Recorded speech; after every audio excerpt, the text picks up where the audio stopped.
You're Dodgers pitcher Ben Casparius. First Ben just today, live BP, rookie Sasaki. Have you ever seen that many people at a live BP? No shot. It was pretty cool. I think we all anticipated a big group to show up for that. It was fun. Do you remember your first live BP?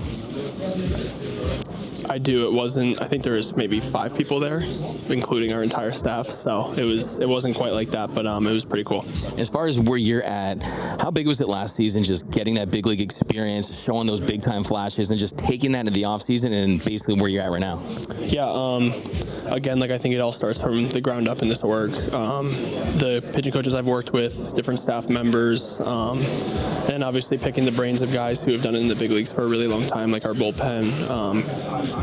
Guys like Tyler Glasnow, Clayton Kershaw, and just being around those guys and see how they treat everything day to day, especially in the postseason, was a pretty big confidence boost for me going into this year. Yeah, it's got to be great to be around those Cy Young winners, future Hall of Famers. Just what are some other things you kind of take away from being around those guys? Anything specifically about some of the new ones like Blake Snell? Yeah, I think I haven't spent too much time with Blake, but just his demeanor.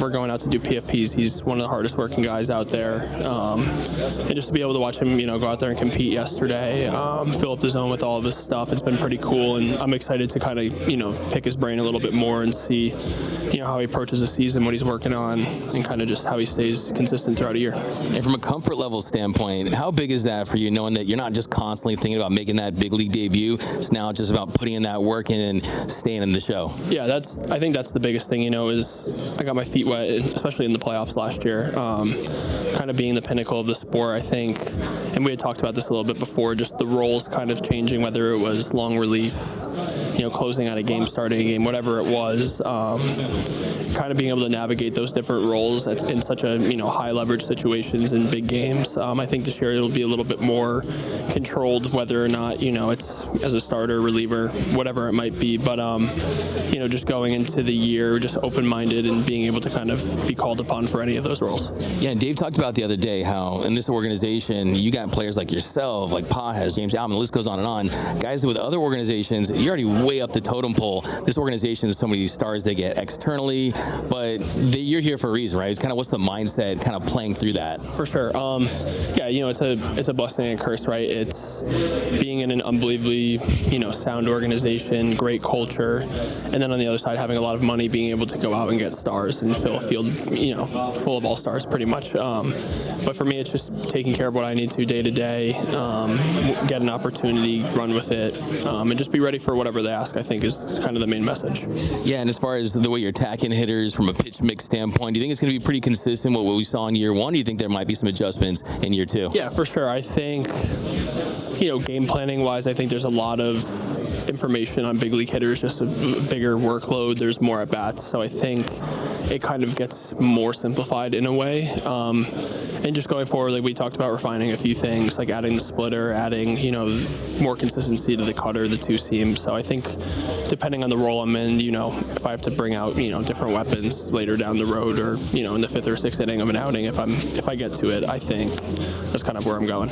Yeah, talk to you about that splitter, man. You got Kirby Yates, you got Roki, you got all these guys you can pick their brains on that pitch. Yeah. So it's new. Like it's something where it's definitely in the works. Not sure it's even going to get used in the beginning of the year, but it's something to play around with in terms of kind of getting a change-up-ish type pitch in my repertoire again. And yeah, we'll kind of see how that goes and see where that that takes me. And as you mentioned earlier, you did pitch in the postseason. You were part of a World Series run. Like you said, it doesn't get bigger than that. Kind of looking back, you've had some time to reflect on that. What really stands out about that experience?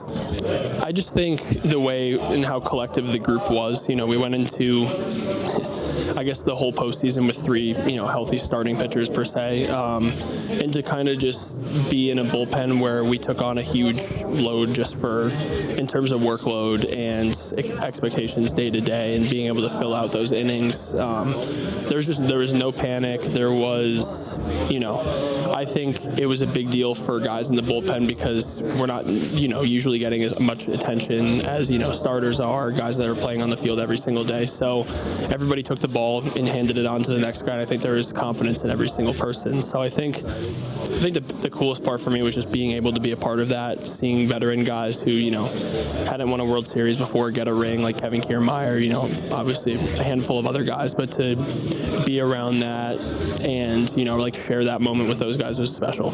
Yeah, and Bruzdar is still here. The guy started doing the barking for the dogs. The dogs are still the dogs, or the bullpen is still the dogs in 2025, am I right? For sure. I think it's got to stay that way. It worked last year, so. Last one I want to ask you, you getting that ring? What are you going to do with that ring? It's getting put in a safety deposit box somewhere. I don't know where yet, but I think it'll, I'll wear it for special occasions if we have a gala or if we have a dinner or something like that. But I got to take good care of it and keep it safe somewhere. Great stuff. Well, there he is, Ben Casparius. Buy all the stock now. This guy's doing big things. Thank you so much.